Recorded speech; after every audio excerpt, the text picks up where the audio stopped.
दोस्तों, गरीब आदमी को हमेशा मजबूर किया जाता है। जिस दिन वह मजबूत हो जाता है, उसका जुल्म भी उस दिन गायब हो जाता है। आदाब, सत श्री अकाल, मैं रवि।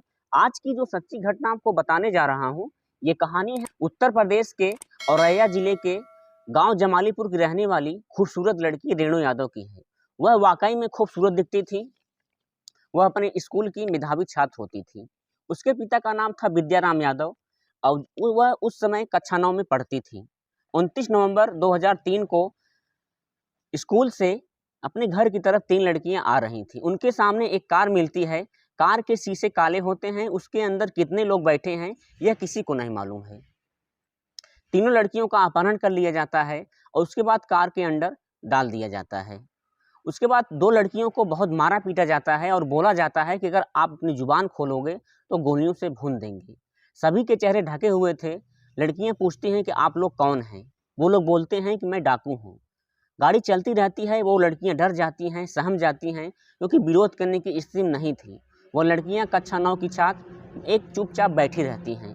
गाड़ी आगे चलने के बाद 2 लड़कियों को उतारा जाता है और मारा जाता है, पीटा जाता है और अकेली रेणु यादव को लेकर जंगल में जाते हैं।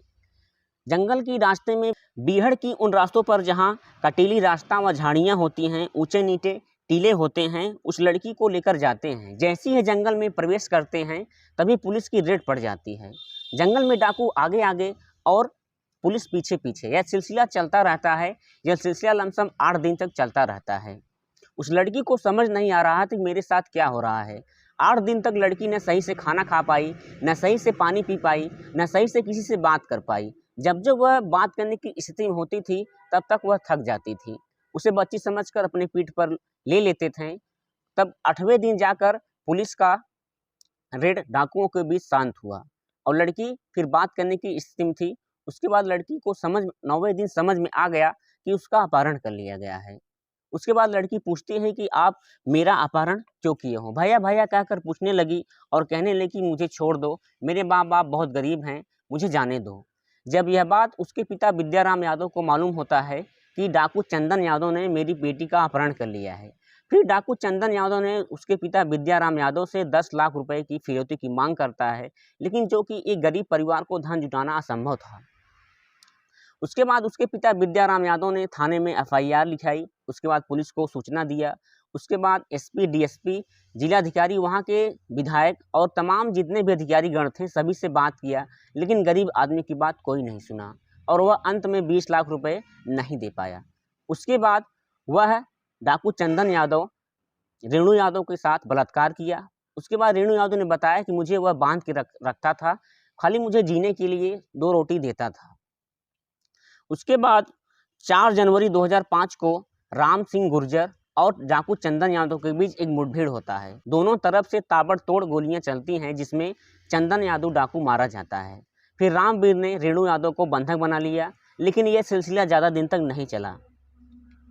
उसके बाद रेणु यादव और राम सिंह गुर्जर के बीच झड़प होती है, जिसमें राइफल की सारी गोलियां रेणु यादव ने रामवीर के अंदर उतार दी। उसके बाद रामवीर यादव की मौत हो जाती है।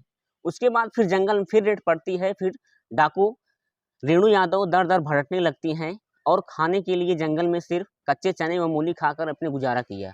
उसके बाद वहाँ के विधायक जगदीश सिंह, जो कि एसएसपी थे इटावा के, उन्होंने रेणु यादव के साथ ले जाकर उन्हें सरेंडर किया।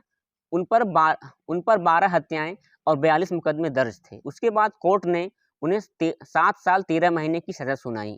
कोर्ट में जेल के अंदर जब वह रेणु यादव बंद थी तो डाकू चंदन सिंह यादव का छोटा भाई रणबीर सिंह उनसे मिलने आता था और उनसे बातचीत करता था। उसके बाद क्या हुआ कि जेल के अंदर रहते हुए भी रणबीर सिंह यादव ने रेणु यादव से कुछ पत्र पर साइन कराया। उसके बाद उन्हें उस गांव का ग्राम प्रधान बना दिया। उसके बाद सन 2012 में उस पर जितने आरोप लगे थे सभी गलत साबित होते हैं और कोर्ट ने उसे बाइज्जत बरी कर दिया और पुलिस को डांट फटकार लगाई कि ऐसी गलती आप दोबारा मत करिएगा।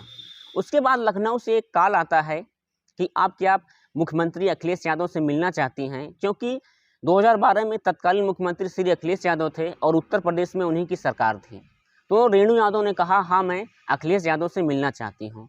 फिर उन्होंने अखिलेश यादव से मिली लखनऊ में। अखिलेश यादव के साथ उन्होंने अपनी सारी घटनाएं बताए कि मेरे साथ क्या क्या कैसी कैसी घटनाएं हुई थी। सारी घटनाएं सुनने के बाद मुख्यमंत्री श्री अखिलेश यादव ने 2 सुरक्षा गार्ड की व्यवस्था की। तो 2 सुरक्षा गार्ड हमेशा रेणु यादव की सुरक्षा करते थे।